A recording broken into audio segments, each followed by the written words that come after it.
Welcome back, everybody. It's Wednesday, May 29th, 2024. Born on this date in 1972, actress Laverne Cox of Mobile. Now, we've already gotten reports of some pretty awful accidents this boating season. We'll talk about three of those. We also have one of the bones of contention in the fallout of the Mercedes UAW vote and more. I'm Mike Morgan, and we're down in Alabama.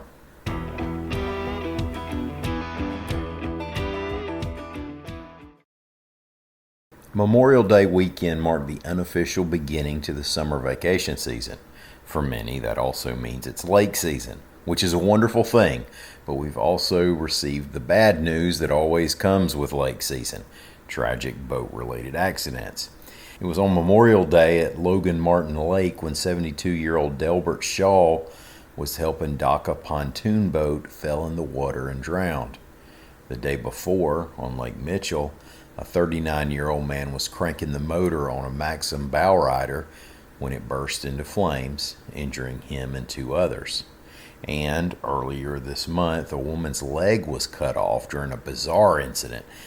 Her husband said they were taking a boat ride to Gravine Island in the Tensas River when a steering cable broke and spun the boat so hard it threw both of them in the water.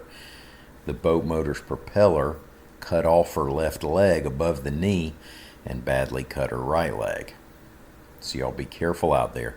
Enjoy the season, but remember that everything is a little less stable when you're on the water.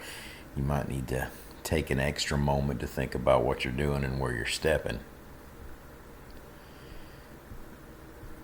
We said when the workers at the Mercedes-Benz plant in Vance voted against organizing earlier this month that the election might not just happen and then quietly go away.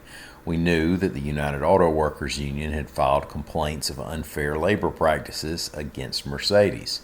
Well, AL.com's William Thornton reports that Labor Department filings show that the automaker contracted with consulting firms from California, Oklahoma, and Florida to speak to workers at the plant.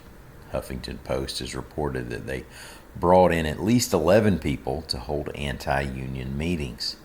These meetings are one of 6 points raised in the union's unfair labor practices filing.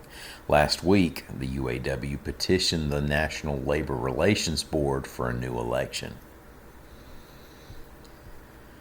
2 separate dog attacks in one day sent 2 people to the hospital Sunday in Valley, reports AL.com's Carol Robinson.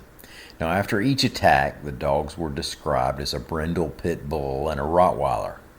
Authorities do not know whether they are feral or belong to someone nearby. According to police, they first attacked a woman at 4:35 a.m. and then a man just before 10 a.m.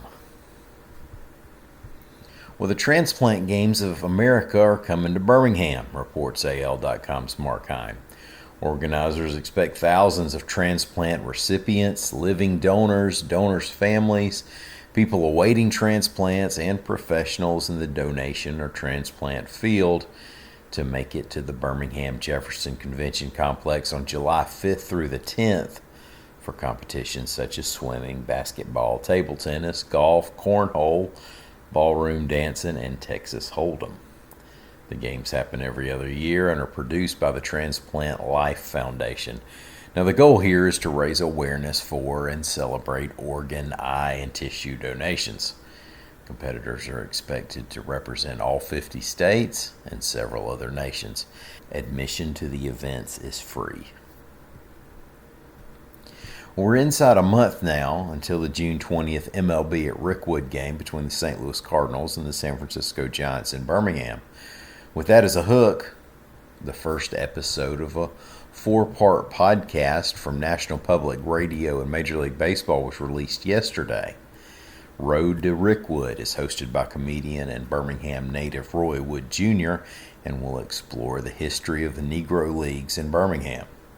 The podcast is being distributed with support from AL.com, and one of the producers of the podcast is AL.com's Cody D. Short. Now, I'm going to end today's report by playing the trailer for MLB at Rickwood. Here's Roy Wood Jr. When I say Birmingham, Alabama, what do you think? The civil rights struggle, police dogs, fire hoses, protesters marching for freedom in the face of violence. Yes, that happened in Birmingham. But to understand all of it, you don't have to look any further than a baseball field. Rickwood Field is the oldest professional ballpark in the entire country. And in the last 114 years, this venue has had a front row seat to Alabama's struggle for freedom. From a women's suffrage rally to a Klan rally. From segregated baseball to the first integrated sports team in Alabama. I talked to a lot of those players and their fans. You had to leave church to get a seat in Rickwood when the band played. When the Devils we hitting the Devil our seal. Every Sunday that we were there to play, that ballpark was full. In June, Major League Baseball is hosting a regular season game at Rickwood to celebrate the history of the Negro Leagues. The San Francisco Giants versus the St. Louis Cardinals. And it's gonna count. I'm Roy Wood Jr., and I grew up in Birmingham. So leading up to that game, I'm taking you to my hometown to tell you about Rickwood Field and how even today, this ballpark can still teach us about our past and how we move forward. This is Road to Rickwood. Once they seen him play, that was it. There ain't nothing else to be said. Nothing else to be said. MLB at Rickwood is available wherever you get your podcast, just like down in Alabama is. Hey, I really appreciate you stopping by. We'll pick back up bright and early tomorrow. Until then, y'all come by and see us anytime you want to on the internet at al.com.